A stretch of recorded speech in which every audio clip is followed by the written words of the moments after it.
Are the Kelpiens evolved chickens? And I just want you two to sit with that for a minute. Are the Kelpiens just evolved chickens?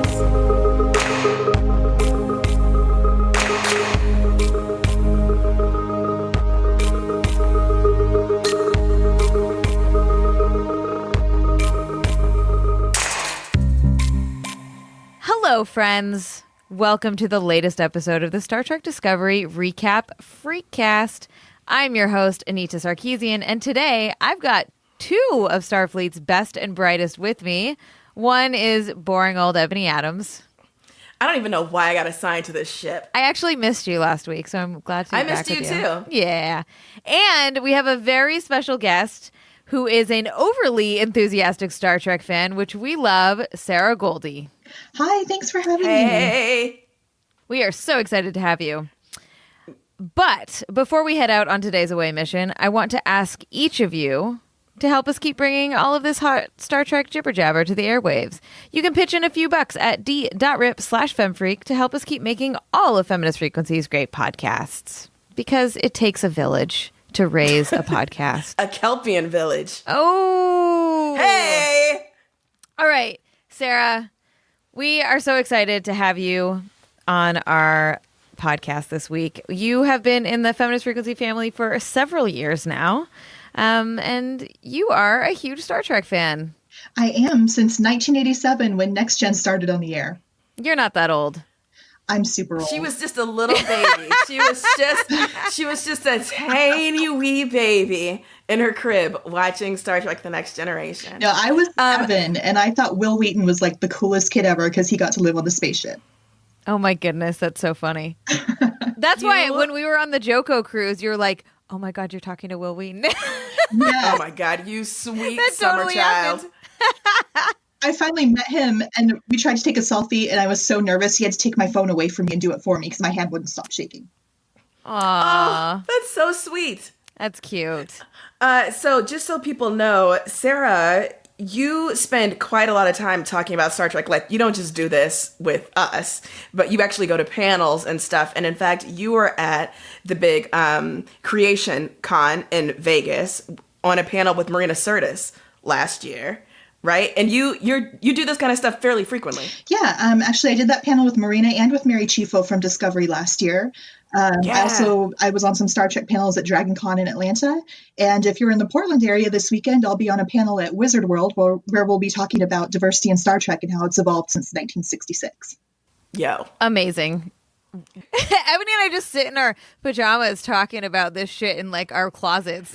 We're not real at all. Listen, I hope that people recognize that in season 2, we have really stepped it up on this podcast. We have done that by bringing on guests who actually know what they're talking about. We listened, we responded. We were like, listen, we are Star Trek fans, but if you quiz us, we're gonna fail. So why don't we bring on some actual experts? Sarah, by being here, you're making us look good. Happy to be here. Thank you. All right. Let's dive into this week's episode. So we are talking about The Sounds of Thunder, episode 6 of Star Trek Discovery's second season. Ebony, you want to give us a brief summary of what happened? Yeah, Captain's log. When a new signal appears over Saru's home planet, Burnham, Saru, and the crew embark on a perilous mission that puts Saru in danger and raises questions about the Red Angel's intentions. Hugh struggles to come to terms with his new reality. I will say that Hugh struggling to come to terms with his new reality is like a 2-minute bit at the beginning of the episode. Yeah. Not a lot of Hugh. There is no B plot in this episode. It's seriously like just one story the whole way through. I was like, all right. Yeah, cool. Let's dive in. Thoughts, impressions, what sticks out to everybody?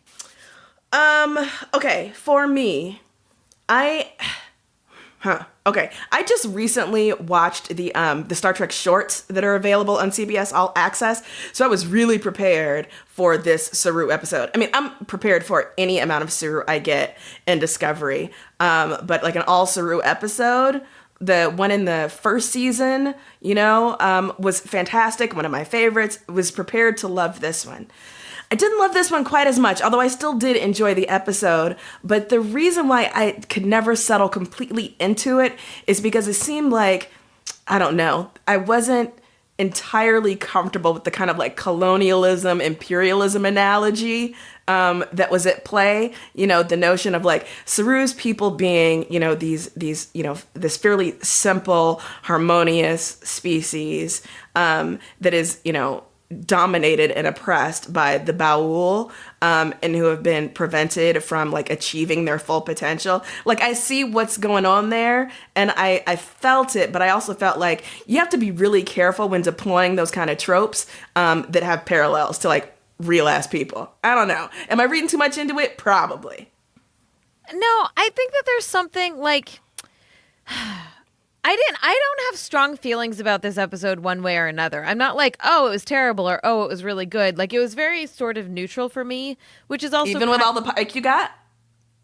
I love him so Pike. Much. I love him so much. But I think that, like, you know, I like when the Star Trek is at its best. I feel like I say this every week now, when it is like providing really complex, difficult moral quandaries about I'm going to say human nature, but that's what, you know, aliens, whatever. And I feel like this one was very simplistic in a way that just didn't sit super strongly with me, right? Like, oh, they're dominating you because you used to dominate them. Yeah, you know what it is? It's that I love Saru's background. I love who the Kelpiens are. I don't love the Baul, but I like how that's been set up. I just wish it had not been resolved quite so neatly and quickly in the body of one episode. I think that's probably it, is that I wanted there to be more discussion of what it means for the Kelpiens to have existed in this way for thousands of years, for generations and generations of people.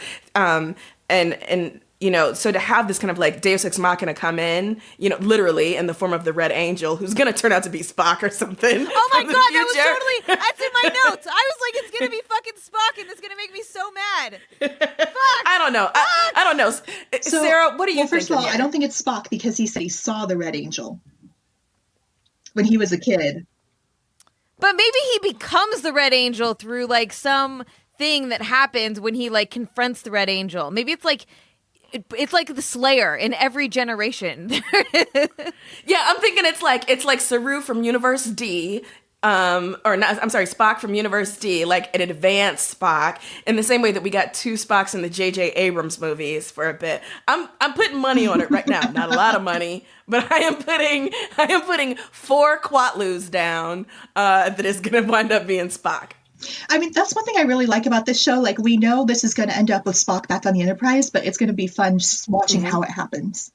So, okay, just for some context, Sarah, you like Discovery. Like, you liked the first season. Yeah, okay, so just, I think that this is important context, and it brings a really great no, but it gives a good perspective because, like, I'm coming around a little bit in this season because I think it's better, but you've been on board since the beginning. So I'm curious, like, you know, how you took this episode in and what you thought about it, and also the larger mythology as this Red Angel thing keeps unfolding.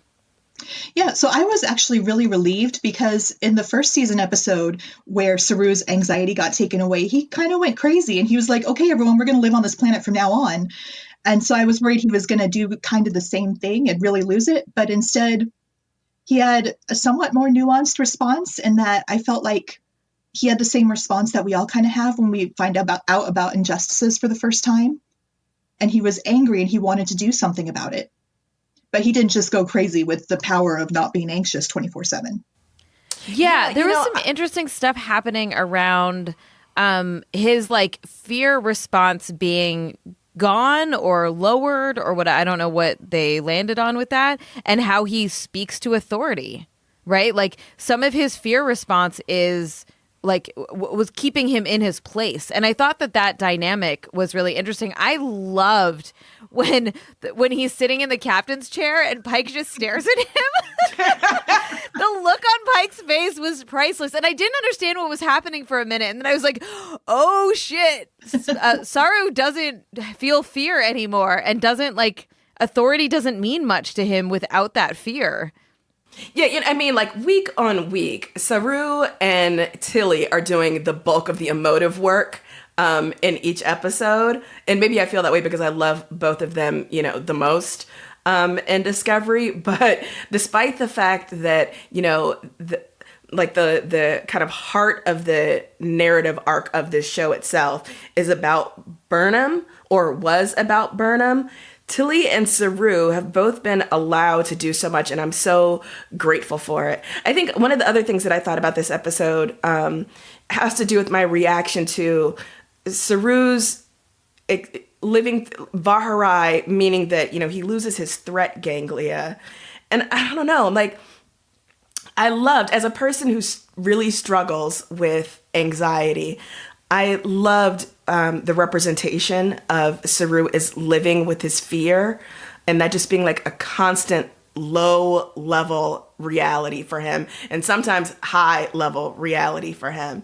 And so to have that taken away from him in that way, as if to say, like, you were broken before and now you are fixed. I don't know. I felt as if something had been taken away from his characterization. Not that I want him to struggle with fear, I recognize how horrific an existence that was for him, but to have that sort of easy answer, and what is that gonna do to his people, to the Kelpiens? Like, I want to make sure we go back and see more of how they evolve from here. There's something to be said about, how we talk about the disability representations, and how there's this like, oh, it's like being physically disabled is so terrible and it must be overcome, right? That's like this narrative that we have in our mainstream media that is really dehumanizing in a lot of ways. I feel like what I'm hearing from you is a little bit, if we look at invisible disabilities, and I'd say like severe anxiety is one of them, that it's that same kind of principle of like, oh, it can just go away. Like, it can just be solved and you're better now without it.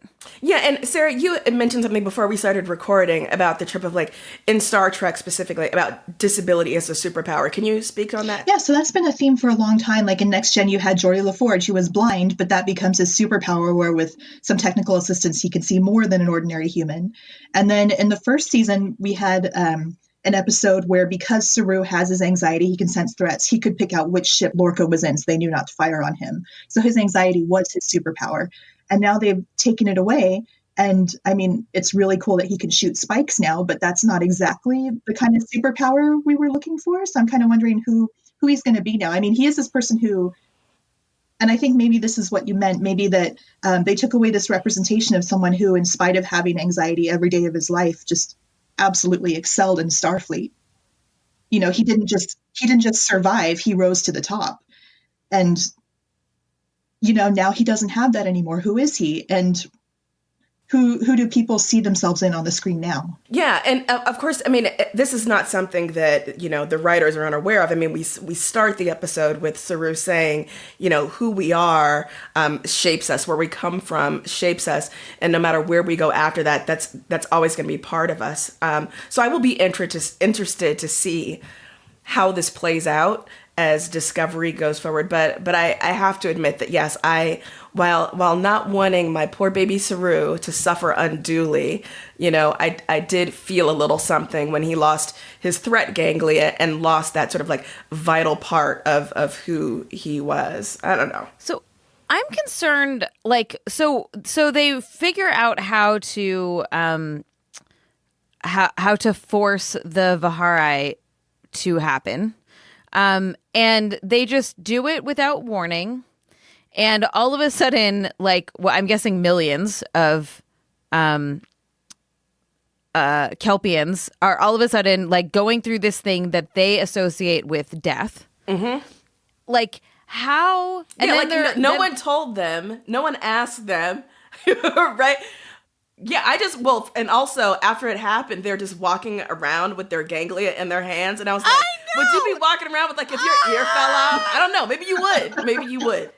That shit, man. Sorry, I'm sure I'm maxing out the sound on the fucking on this recording. That was actually going to be in my like weird things that happened this episode because I was like, that makes me uncomfortable. Yeah. I'm just waiting for Giorgio to be like, oh, yes. Oh, that's so gross. What a feast. What a fucking feast. Oh my gosh. I wasn't on the show last week, and so I missed being able to talk about the return of the Empress. Oh my God, Giorgio.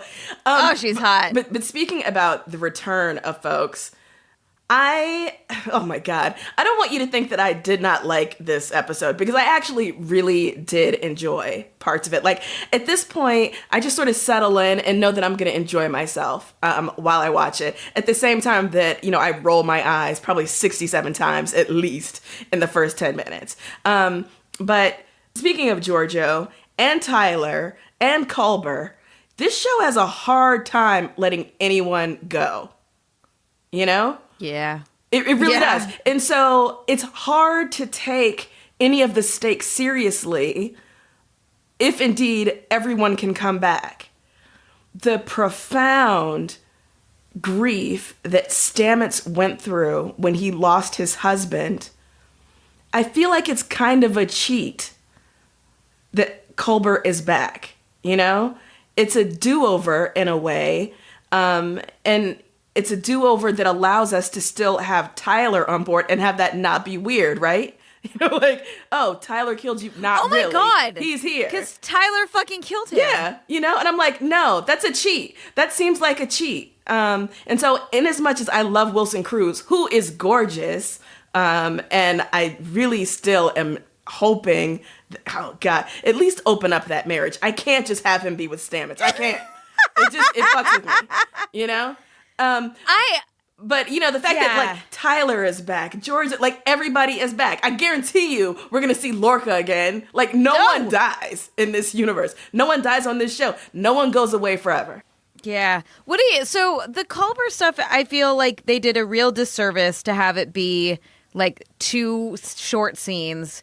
And also I felt it was so uncomfortable watching Stamets be like, everything is normal. You're back. This is great. You're back. This is great. Without ever like really like that was intentional, but also I fucking hated it because I'm like, you need to be understanding of how deeply traumatized this person is who is literally not reconstituted from their DNA, was like, when they're like, you're kind of pristine, like you're made from a whole nother kind of material. Yeah, I mean, on the one hand, I'm glad that they didn't make his recovery a B story and that they're obviously going to put more time into it. Yeah. Mm-hmm. On the other hand, it's like, why do they not seem to have mental health care in the 24th? Oh my God. Right. Yes. Right. Yes. It is all, it's purely medical. Like it's everything is purely medical. Right. And so, the medical officers, if they cannot find some sort of physiological, thing on the scanner, that's the extent of the medical care that is offered. Sarah, are you watching the Orville? Yes. Okay, so do you know, God, you have to be on this episode every week. I mean, on our show every week now. So I literally watched an episode of Orville right before this, and I can't do that again because it confuses the fuck out of me because I literally mix up the shows. But that point about the mental health is hilarious to me in terms of the Orville because the medical doctor on the Orville is also the ship's therapist and does like couples counseling and shit. Oh, wow. It's really funny. It's so ridiculous.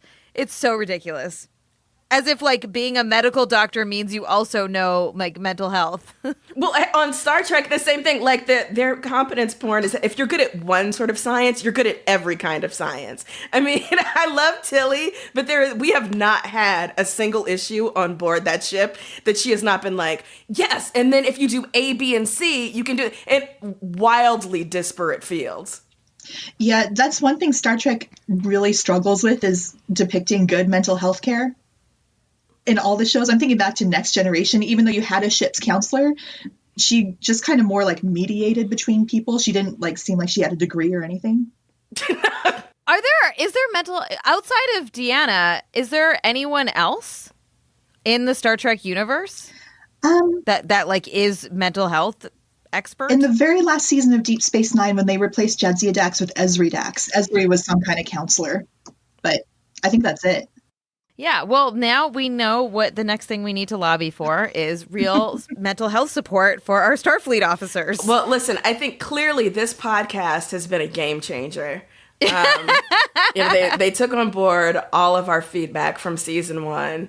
And clearly they're keeping Pike around way longer than I wanted him to be there. I like him so much. I know, but they're listening to you, Anita, so. I know. Okay, so here's the thing, Ebony. Anita? Did you watch the last week's episode, right? I did indeed. So there is a beautiful moment on that. I'm going to, every time I say something positive about Pike, you're like, yeah, I see that. But you still aren't coming to my side on this. No. Because in last week's episode, there's that beautiful moment where he's like, Michael, I know you're hiding something from me. And she's like, I am, but you need to give me time. And he's like, okay, I trust you. And I was like, oh, I just want the Pike and Michael show, man. It's so good. Oh, God. Sarah, Sarah, how do you feel about Pike? I'm really happy about him. So he came to the Star Trek convention last year, but the poor guy couldn't say anything because he couldn't reveal anything about the show yet. So he was just kind of sitting on stage, and I was like, oh, this guy's going to be kind of boring. And then you see him on the show, and he's fantastic. God. He's so good, Ebony. Come on. Listen, I've told you the basis of my, rejection of this version of Pike. It's because I'm too in love with other versions of Pike. I don't have any more room in my heart, Anita. Okay. So, yeah, the guy... But he's got that pretty salt and pepper hair. Goodbye, okay? Just goodbye. Save it for the hair report. So, I don't like authoritarian structures. I don't like the hierarchies. Except when they're hot. Military. But so I'm just so taken in by a nice leader. And I know. Oh, God. That is so hypocritical. But he's so tender and so nice. Sarah, do you see what I have to put up with? Week by week. But in this episode, even, he's the captain you'd want to work for. Because even in this episode, when the Bowel are demanding that they hand over Saru, he's like, no, he is our people. Oh, yeah. No, listen. Well, and also, he is, but the thing on this episode, too, is I was like, well, he is kind of a pushover. Because, there is no way in fuck you would send Saru down there in his state. That is the dumbest thing you could possibly do. And he's like, okay, I'll do it. Yeah, but so, you know what? I appreciated that. And this goes back to the whole, colonialism, imperialism analogy, right? When initially Pike says, no, Saru, you can't go in your condition. I'm like, no, this is one more instance of him not being able to be an active determinator, of his destiny and his people, It should not be outsiders, making these decisions and deciding on the trajectory of his future. There needs to be buy-in from insiders. And yeah, he's emotionally compromised, Captain. But I was very glad that, that ultimately he was able to go, because if he had been left on board that ship and that conversation had happened without him, but on his behalf, that kind of paternalistic, patronizing approach would not have sat well with me at all. No, it definitely, he had to go. There's no way he wouldn't. But I'm just saying, if this was more real, it would be, he is emotionally unstable given what just happened to his body and his position, and he's just not you don't send someone like that into a volatile situation. He just lost his ganglia, Anita. He just dropped some chicken nuggets. He needs some time. He just dropped some chicken nuggets. Obviously, they're totally fine. That actually, listen, I love Doug Jones, and I thought I had been paying attention to his prosthetics week by week, but this week was the first week where I was like, his hands look like chicken hands. Are the Kelpiens evolved chickens? And I just want you two to sit with that for a minute. Are the Kelpiens just evolved chickens? I mean, they might be. Yeah, right? We're evolved apes. What are we evolved from? Oh, boy. Listen, I'm not a Starfleet science officer, Anita, but allow me to say, you really need to go back to elementary school here.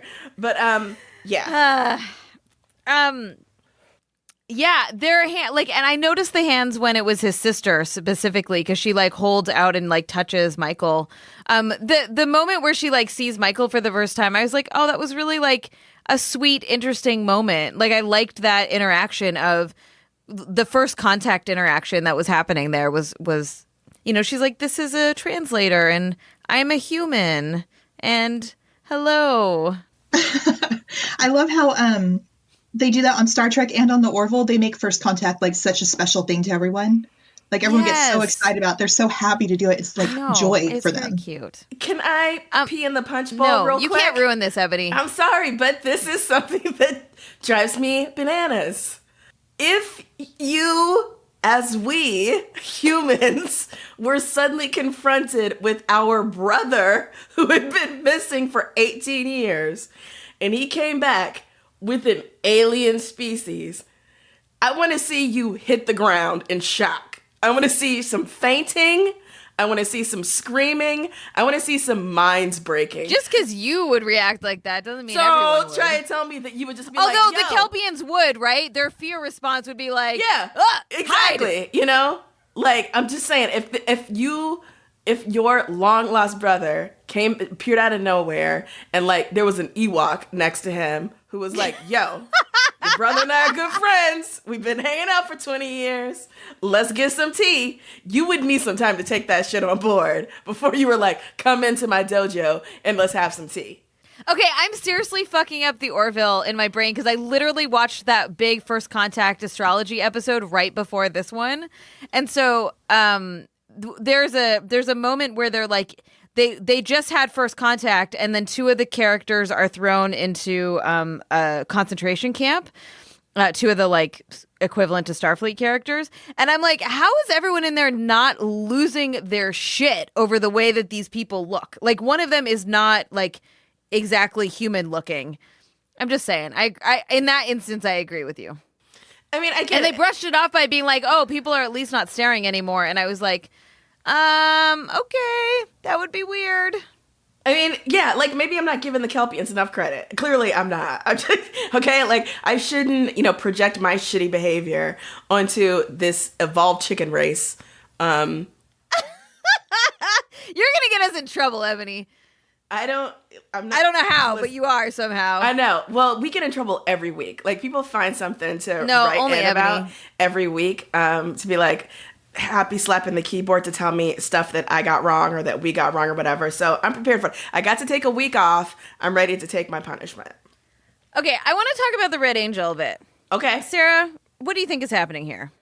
I have no idea yet, but I'm really enjoying the ride. I did literally write, is Spock the Red Angel? I don't actually think that that's true, but I think that that's what they want us to start thinking. Now, in the next episode previews, you do see Spock. Like, we're going to meet him next week. That is going to happen. So I don't know if that's going to, like, tie this up a little bit or what, but there's something about, like, so the Red Angel sends out signals and helps people. It sends out signals to either help people in times of crisis or to get people to help other people in times of crisis. Like, it's a great conceit for a week-to-week show, right? But what does that mean in the grand scheme of this thing? I did put a note about the Red Angel here. They're saying how the Red Angel travels time and manipulates the fates of entire species. Obviously, it's a Time Lord. Oh my God. Sarah? Crossover! Sarah, you have just... Yes. Oh, okay. You've blown my mind. You've made me very happy. Also, you've made me remember that apparently I missed Gallifrey 1. Anita, you and I missed Gallifrey 1 this past weekend. It was in LA, the big Doctor Who convention. I know. Why did we go? Because we're useless. We're useless fans. Whatever. Ebony bails on me every time we make plans, so this is not my fault. There's no way in hell I would have bailed on Doctor Who plans. I would have come. That's true. That's true. Bleeding, like I would have left my hospital bed if I'd been in one. Would you like to recount for our listeners what happened when you met what's-her-face? Karen Gillan? Yeah. No, because it was stupid, but it was so, and it's not so cute though. It's not Star Trek related, but if you're interested, hit me up on Twitter and we'll figure. Do it. I'll it's really cute and funny. But no, listen, I want to hear more from Sarah because yes, you have been a fan of this show from episode 1, season 1, and Anita and I took a lot longer. Yeah, so What were your reactions as you were watching this? Reactions specifically to what? To just the episode in general. Like, are you happy with the pace of the information we're getting about the Red Angel, the way that narrative arc is being revealed, just everything? I felt like it's been maybe a little bit slow in terms of that story arc, but I do like that we've been getting to see more of the background characters, not even background characters, but the people on the bridge that maybe got one line last season. And we're learning like, Owosakun comes from a Luddite community and Ariam can say more than 2 words and that kind of thing. So I'm really enjoying that about this season. And it seems like there's more heart in this season than there was in season 1. Yeah. It's because of Pike. Whatever, Anita. Whatever. I'm kidding. I don't actually mean that. I mean a little bit. I mean it a little bit. The whole crew feels so much more bonded. We've talked about that. Like, it just feels, it's so much more family. And I hope we learn more about Ariam, because I've been fascinated by that character from the beginning, since we first saw her. So I hope she gets a backstory. I do hope we get more about Owosakun.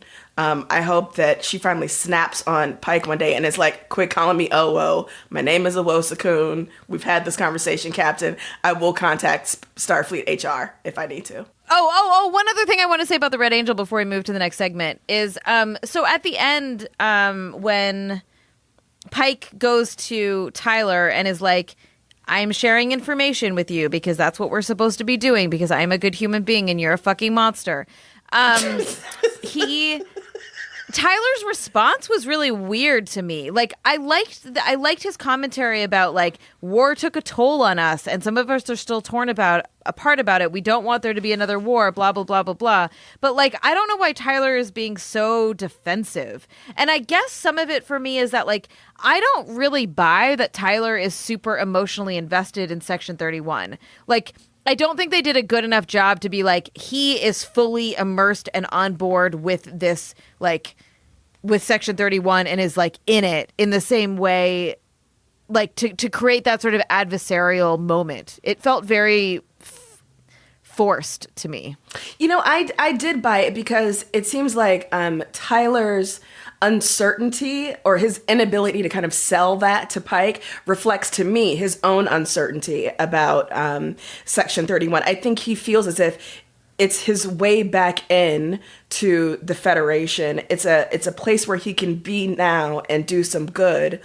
I don't think he would, given all sorts of other options, have chosen to be there. But I think given his very complicated recent history, he feels like I'm in a weird kind of moral place.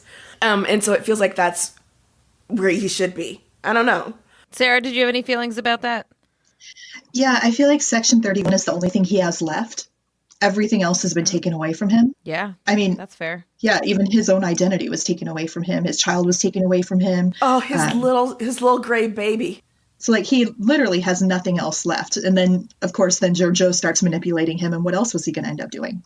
I can't get that baby head out of my fucking brain, though. Really, I did not need that.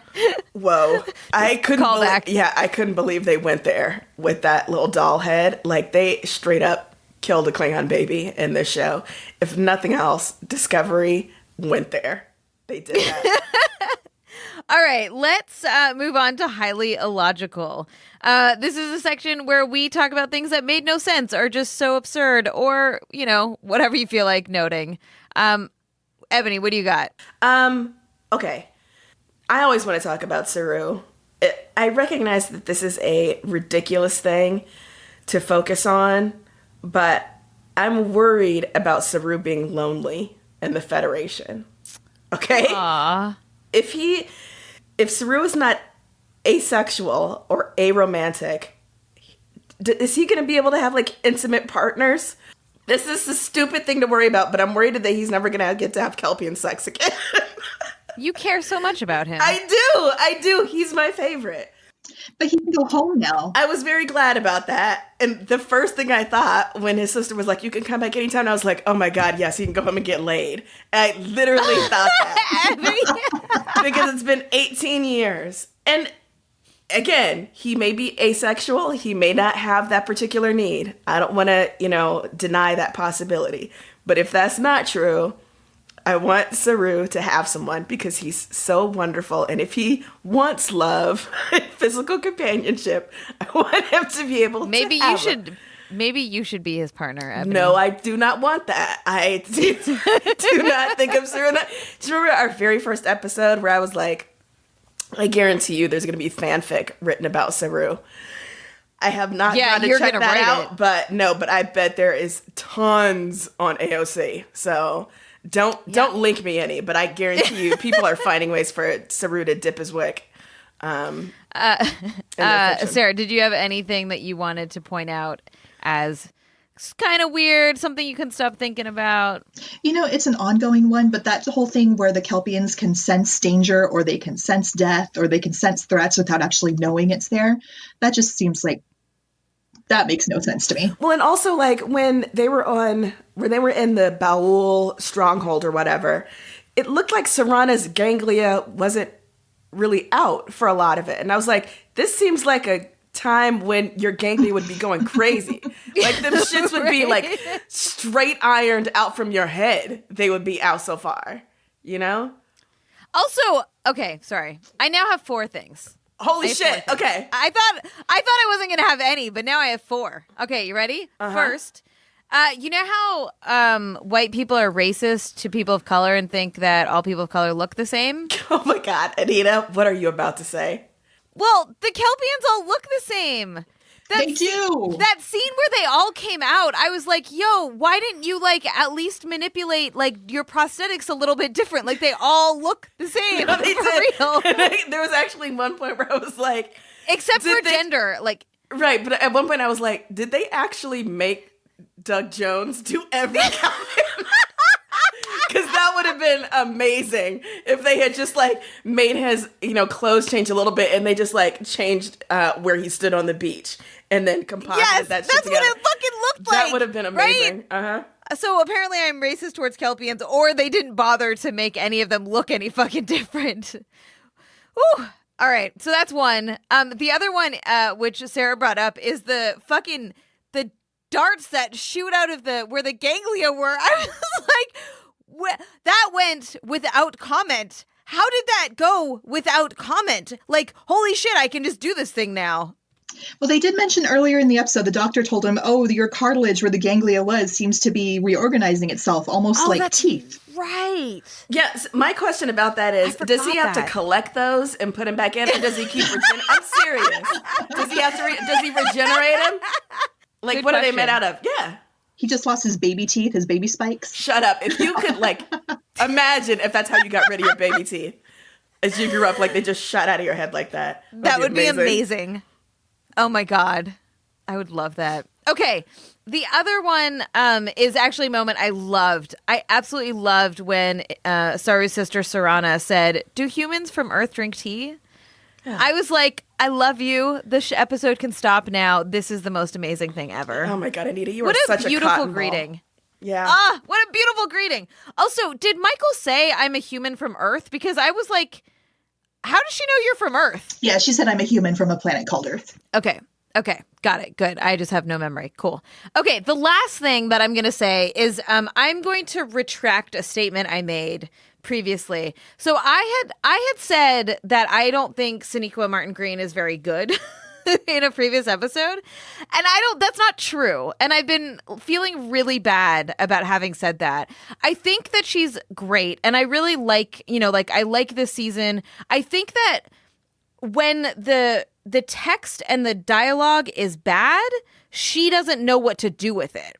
And it feels really stilted. So she's not the most amazing actor in the whole entire world that can turn any shitty script into something worthwhile. But she's good. And I feel very bad that I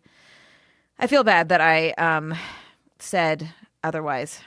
Well, yeah, I mean, I've always liked her a bit more, and her her abilities, her acting ability. No. Sorry, I'm not saying hold on to you. I'm looking at how so I googled Michael Burnham, and you know how on Google there's the right hand that shows the the little the pictures and the description and stuff.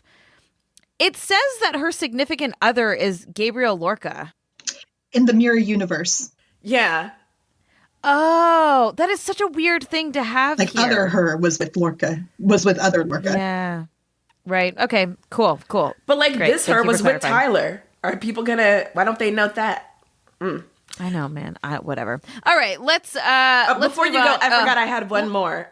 Did anyone else notice that Saru walks like George Jefferson? Dude, I could not stop watching his arms. I never noticed his arms before, but now his arms are very long. And they sway behind his back. Could like Photoshop Saru into an episode of The Jeffersons, or just, Saru walking like George Jefferson, and send that to us, we would be very, very grateful. Can I just say, though, I'm in awe of Doug Jones because he has to act like completely covered in costume and prosthetics, every inch of him. But his character just radiates so much emotion, and it's all from just tiny little adjustments of his arms or touching his head or touching his stomach or that kind of thing. He's amazing. Yeah, he's incredible. He is incredible. And it never feels like too much. It never feels as if he's, acting for the back row. Like you say, Sarah, there are quiet moments, very small movements, or changes in expression and gestures. He's truly amazing. Agreed. We should just turn this into the Doug Jones podcast. I would do that in a heartbeat, except I already have a Doug Jones podcast, and I don't think I can sustain two. All right. My favorite moment of every Star Trek FREQcast, whatever the fuck we call this thing, is Ebony's hair report, which I have to apologize to you, Ebony. I could not maintain your amazing hair report standards last week. I tried. I really tried, and it did not go well. That's okay. I'm so sorry. That's okay. I haven't had a chance to listen to last week's episode. Don't do it. No, I do want to know, did you talk about Hugh's hair when he came, when they first found him in that wig? Well, I didn't talk about the wig. We did talk about the way that Hugh looked, but please feel free to add that to your hair report this week. Oh, it's in there. Okay, so today's hair report brought to you by CBS. So it looks like my hair report is largely focused on Owusu-kun this week because I don't know what they're doing with her hairline, but I'm not with it.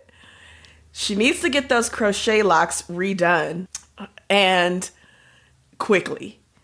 On the other hand, I'm worried about her edges because the hairstyle that they have her in and have it pulled back every week so tightly is going to fuck with her edges. So I would not be surprised if the actor rebels at some point and is like, I need a new hairstyle.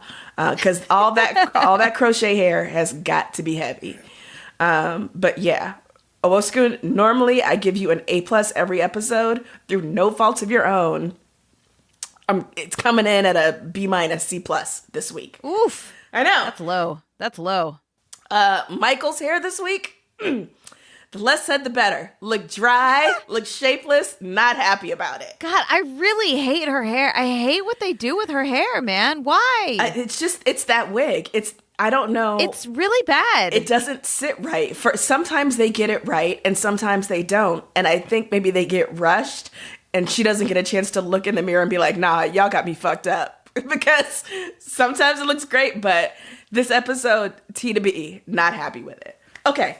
Final bit of the hair report. Riddle me this, Batman. How is it that last week Hugh came back, was reconstituted with new DNA, but he came back with a haircut? So, the Hugh who was in the mycelial network was all raggedy, burnt up, whatever, and had, this long hair. But then, when the space mushrooms reconstituted him, he had a haircut and no beard. How did they know to do that? Because Jared and I definitely talked about that shit. We were like, what in the fuck? For people who listened to last week's episode. Because that was banana soup. Absolutely banana soup. And so this week, we see him, in medical bay. And Dr. Pollard is like, you're basically pristine. You're an all new version of you. But he still has gray hair, like he still looks like a man in his, early to mid 40s. I'm just like, so it goes so far, but not any further. It just seems like a very specific kind of rebuilding that was done in the mycelial network.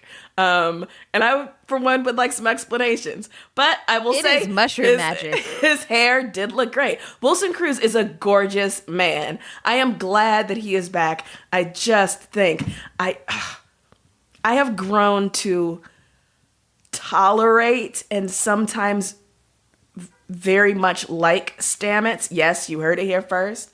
Wow. But I still, as a couple, there's, how many people are on that shit? It's got to be, several hundred. There's got to be another attractive man on that ship that he can get with. Well, I think they'll take your advice and open up the relationship, and then you'll get some Star Trek. I need to be in that writer's room. Fanfic. I need to be in that writer's room. I would like. All right, can I add 2 things to the hair report? Yeah. Okay.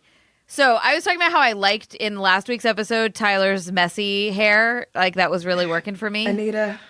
But in this episode, they like slicked it back and then did a little flip at the back. It's too long and it looks fucking dumb. So do something with that. Tilly's hair in a ponytail is fucking awesome. Tilly is awesome. Just they usually have it in a bun. I love when they like let her hair go free, and in a ponytail, she just looks like an 80s fucking supermodel in my fantasies. I love it. She just got married over the weekend, by the way. Oh, really? Congratulations. I know, right? Congratulations. Yeah, and there's a picture from the wedding, and she just looks adorable, and her hair is just all loosened down. Oh, they look so happy. She's amazing. I love it. Oh, her hair brings up a question that I had about Starfleet uniform regulations and whether there's like a rule how tight your uniform can be or how loose it can be. And also whether your hair has to be down. Like, there just doesn't seem to be any regulations around that. I would like some clarification. Ebony, are you dying? I am. I am. Terrible. All right, let's wrap up this episode before we lose Ebony forever. It's become filled with Star Trek emotion. All right. We are going to wrap up by giving our respective ratings for this episode. You can rate this however you would like. Stars, thumbs, black Star Trek badges. I don't give a shit. I'm going to let Ebony die and ask Sarah where you come down on this episode. I enjoyed it. I don't think I enjoyed it as much as some of the other episodes this season. I would give it 8 dilithium crystals out of 10. Ooh. All right. Good. Yep. Good. Okay. Oh, is it my turn? I'm sorry. I just jumped in. Go. Okay. I give this episode 7 Party City wigs out of 10. Mm-hmm. I feel like that's bad. I feel like the more Party City wigs, the worse. Well, everybody has to come to their own understanding of where they rank in the Party City wig hierarchy. But I'm comfortable with my rating. I'm gonna take a cue from that one time I was actually a teacher and give it a B, a boring ass B. You're fine. You're gonna pass, but you're still boring. For wow. B. I didn't actually think that. Like I said at the top of the show, I thought it was. Did you say that to your students? It was a perfectly fine episode. Like, it just didn't. It didn't cause any emotion in me one way or another. I thought it was fine. So I'll take that. I'll take that over bad, I guess. Wow. All right, Ebony, give us the theme song. Can you do a theme song? No, I don't have the ability. I don't have the ability to do a theme song, but I do have the ability to cough my way into one final thing. The actor who played the Baul in this episode is Javier Botet, who is someone I have written about for Feminist Frequency in an article I wrote about body horror. It's amazing that he played that role because he originated a role of Mama in the movie Wreck. When that movie was remade for American audiences, Doug Jones played the same role. They both have that sort of very large, tall, lanky form that is able to be completely transformed by prosthetics. So I'm holy shit plugging a piece that I wrote because it's super relevant to tonight's episode. So Amazing. We'll put the link in the show. Check that out in the show notes. Yeah.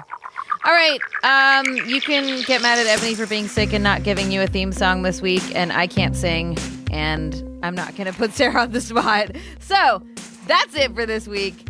Join us next week and every week to see what's up on the USS Discovery. Huge thank you to our special guest, Sarah Gulde. You got it. I did. Did you hear that pause? I fuck up everybody's name. I don't know why I tell everybody that I do it. God, I did it last week with Jara, too. Jara. Oh, God, Anita. God damn it.